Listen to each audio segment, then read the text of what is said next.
करने के लिए यहाँ उपस्थित हूँ। विश्व में सबसे प्राचीनतम ग्रंथ के रूप में वेदों को माना जाता है। वेद शब्द का अर्थ ज्ञान है।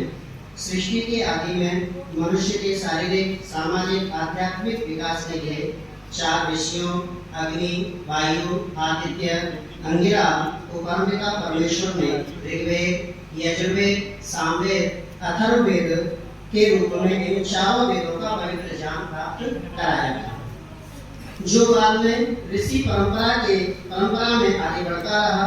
लेखन सामग्री का अभाव होने के कारण इन्हें लंबे समय तक कंठस्थीकरण के द्वारा संजोया गया था, जिस कारण वेदों का एक नाम श्रुति भी है। इन वेदों में मनुष्य जीवन को सार्थक बनाने के लिए जिन जिन विद्याओं की आवश्यकता पड़ती है या भविष्य में पड़ेगी, उन सब ज्ञान विज्ञान का विस्तार से वर्णन इन वेदों में है।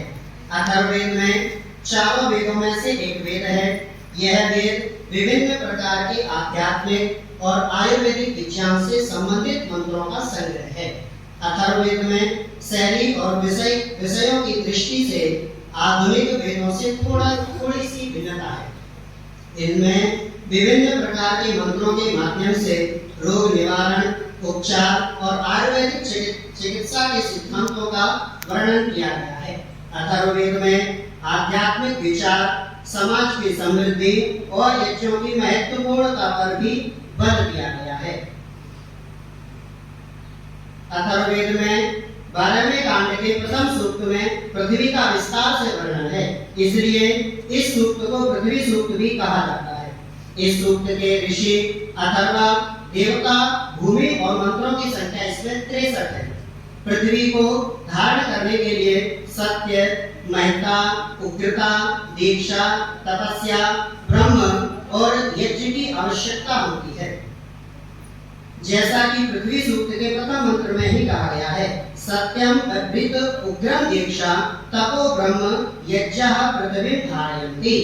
जैसे छोटे बच्चे को माता दूध पिलाकर उसका संवर्धन करती है, उसी प्रकार पृथ्वी सूक्त के 8वें मंत्र में पृथ्वी को भी बताया गया है।